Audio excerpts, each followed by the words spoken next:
السلام علیکم سر، یہ میرا ایک سوال ہے کہ ضروریات دین کا جو اگر قرآن میں ذکر نہ ہو تو پھر بھی اس کا انکار کفر ہوگا؟ ہاں جی بالکل، بہت اچھا سوال ہے کہ ضروریات دین اگر قرآن میں ذکر ہے تب تو اس کا انکار کفر ہے. مطلب جیسے ضروریات نماز ہے، اب 5 وقت کی نماز کا ذکر نہیں ہے کہ 5 کا لفظ کے ساتھ کہ بھائی وہ ہو، لیکن اگر کوئی نہ مانے تو وہ بھی کفر ہو جائے گا. تو ضروریات دین کا انکار کفر ہے، چاہے اس کا قرآن میں ذکر ہو یا قرآن میں ذکر نہ ہو. اگر قرآن میں ذکر ہے تب بھی اس کا انکار کفر ہے، اور اگر ذکر نہیں ہے تب بھی ان کا انکار کفر ہے. بس ایک بات یہ کہ اگر ضروریات دین کا قرآن میں ذکر ہے اور کوئی کہے کہ میں اس کو قرآن میں مذکور نہیں مانتا تو یہ بھی کفر ہو جائے گا. تو بس یہ اتنی سی بڑا اہم سوال تھا، یہ بہت اس کو اچھا کسی نے بھی سوال کیا ہے. اور دوسری بات یہ تھی کہ میرا ایک لیکچر میں یہ سوال تھا کہ ہاں جی، جب دجال کے پاس ایک شخص آئیں گے اور وہ دجال کو چیلنج کریں گے کہ بھائی تم دجال ہو، تم خدائی دعویٰ کر رہے ہو، تم جھوٹے ہو، تو یہاں پر ایک بات یاد رکھیے گا کہ اکثر لوگ کہتے ہیں کہ وہ حضرت خضر ہوں گے. تو ہم بھی حضرت خضر مانتے ہیں، حضرت خضر مانتے ہیں. اور لیکن کیونکہ مسلم شریف کی روایت، امام مسلم کے بعد ایک روایت ہے الٹک وہ نقل کر دیں، وہ کوئی ایسا تو نہیں تھا کہ کوئی روایت تھی کہ ان کے پاس کوئی سند ہوگی، ہمیں اعتبار ہے ان پہ.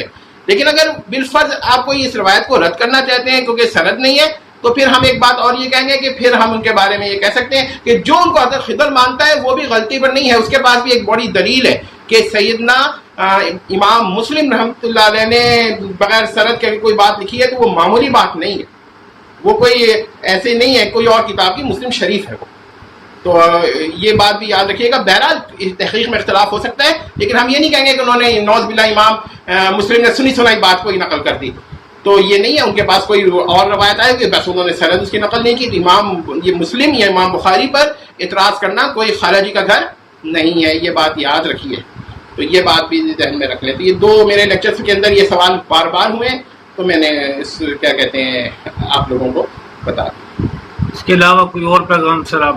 بس اس کے علاوہ تو یہ ہے کہ آپ لوگ دین کو جب سمجھیں تو تشدد کے ساتھ نہ سمجھیں. یعنی کہ آپ کا ایک موقف ہے ٹھیک ہے، مگر آپ کہیں دوسرا جو میرے مد مقابل ہے، مثال کے طور پر اگر آپ کا ایک موقف ہے فقہی اختلاف اجتہادات میں، تو آپ کہیں کہ بھائی میرا یہ موقف ہے. یہ نہ سمجھیں کہ بھائی دوسرا جو ہے نا وہ باطل ہے، یہ کہ اس سے میں خطا ہو سکتی ہے، ہو سکتا ہے کہ ہمارے اندر وہ اعتماد اس میں زیادہ ہے، اعتماد ہم میں کم، یہ کہہ سکتے ہیں. لیکن جب دوسرے کو آپ رد کریں گے فلاں فرقہ غلط ہے تو پھر وہ ہوگا. ہاں ٹھیک ہے، بہت ہی بڑا مسئلہ ہو جائے، بہت ہی اعتقادی مسئلہ، ضروریات دین کا مسئلہ، بہت اہم مسئلہ، وہ بات الگ ہے. معمولی جزیات جو فروعی ضمنی مسائل ہیں تو ان میں تو آپ لوگ تھوڑی نرمی اختیار کریں نا ایک دوسرے کے لیے، تو یہ تو اتحاد امت ہو سکتا ہے. وہ باعث چھوٹے چھوٹے مسئلے پہ تکفیر کر دینا یا امام مسلم جیسے شخص کو کہہ دینا کہ انہوں نے سنی سنائی بات نقل کر دی، یہ تو ایمان کا کباڑا نکال دینا. جزاک اللہ سر.